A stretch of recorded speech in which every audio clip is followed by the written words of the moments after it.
नमस्कार मंडळी. Little story बुकमध्ये तुम्हा सर्वांचं पुन्हा एकदा मनापासून स्वागत. आपल्या संस्कृतीत घराच्या अंगणात तुळस असणं हे केवळ सौभाग्याचं लक्षण नाही, तर ते एका महान बलिदानाचं प्रतीक आहे.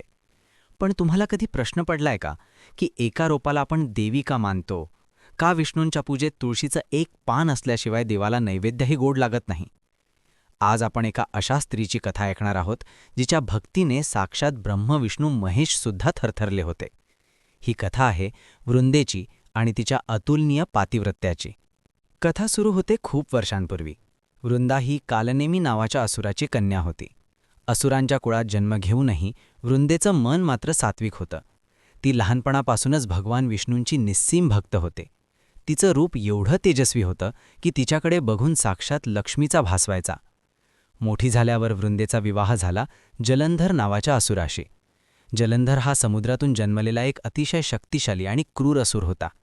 पण आश्चर्याची गोष्ट म्हणजे जलंधरच्या सर्व शक्तीचं खरं रहस्य हे त्याच्या तलवारीत नव्हतं, तर ते त्याच्या पत्नीच्या म्हणजेच वृंदेच्या पातिव्रत्यात दडलेलं होतं.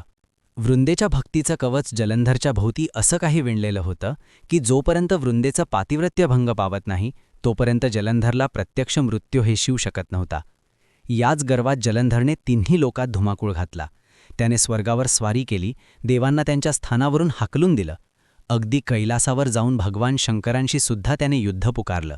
पण भगवान शंकरसुद्धा त्याला हरवू शकत नव्हते, कारण वृंदेचं तेज जलंधरचं रक्षण करत होतं. सर्व देव हतबल झाले. सृष्टीचं रक्षण करणं कठीण झालं. तेव्हा सर्व देव भगवान विष्णूंकडे धावले आणि त्यांनी या संकटातून मार्ग काढण्याची विनंती केली. भगवान विष्णूंना माहीत होतं की वृंदा त्यांची परमभक्त आहे. एका भक्ताचं रक्षण करणं हे देवाचं कर्तव्य असतं, पण दुसरीकडे संपूर्ण सृष्टीचा विनाश होत होता. विष्णूंनी जड अंतःकरणाने एक माया रचली. युद्धाच्या मैदानात जलंधर लढत असताना विष्णूंनी जलंधरचं रूप धारण केलं आणि ते वृंदेच्या महालात पोहोचले. आपल्या पतीला सुखरूप परतलेलं पाहून वृंदा आनंदाने भारावून गेली. तिने मनोभावे आपल्या पतीचं स्वागत केलं आणि त्याच क्षणी तिचं पातिव्रत्य भंग पावलं. परिणामी तिकडे युद्धाच्या मैदानात जलंधरचं रक्षण करणारा कवच तुटलं आणि भगवान शंकरांच्या त्रिशूळाने जलंधरचा वध झाला. जेव्हा वृंदेला सत्य समजलं की तिच्यासमोर उभे असलेले तिचे पती नसून स्वतः तिचे आराध्य दैवत भगवान विष्णू आहेत, तेव्हा तिच्या पायाखालची जमीन सरकली. तिच्या डोळ्यातून अश्रूंच्या धारा वाहू लागल्या. ती आक्रोशाने म्हणाली, देवा, ज्या भक्तीने मी तुम्हाला पूजलं त्याच भक्तीचा तुम्ही असा खेळ केलात. एका स्त्रीच्या भावनांशी तुम्ही इतका क्रूर छळ केलात. तुम्ही दगडासारखं वागलात, म्हणून मी तुम्हाला शाप देते की तुम्ही आजपासून पाषाण म्हणजेच दगड व्हाल. विष्णूंनी मान खाली घातली आणि आपल्या भक्ताचा तो शाप आनंदाने स्वीकारला. त्याच क्षणी विष्णू दगडाच्या रूपात प्रकट झाले, ज्याला आपण आजही शाळीग्राम म्हणतो. वृंदेचं दुःख पाहून सर्व देव हळहळले. लक्ष्मीमातेने वृंदेची क्षमा मागितली. शेवटी विष्णूंनी आपल्या खऱ्या रूपात येऊन वृंदेला समजावलं की सृष्टीच्या कल्याणासाठी हे करणं भाग होता. वृंदा जेव्हा स्वतःला अग्नीला समर्पित करून सती गेली तेव्हा तिच्याच चितेच्या राखेमधून एक अत्यंत सुगंधी आणि हिरवंगार रूप जन्माला आलं.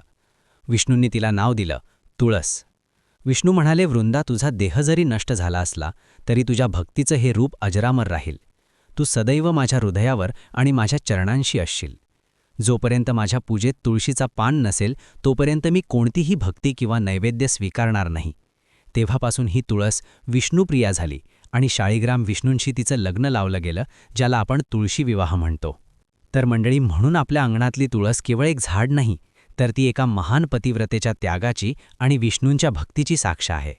तिची सेवा करा, कारण जिथे तुळस असते तिथे सुख, शांती आणि समाधान असतं. तुम्हाला ही सविस्तर कथा कशी वाटली?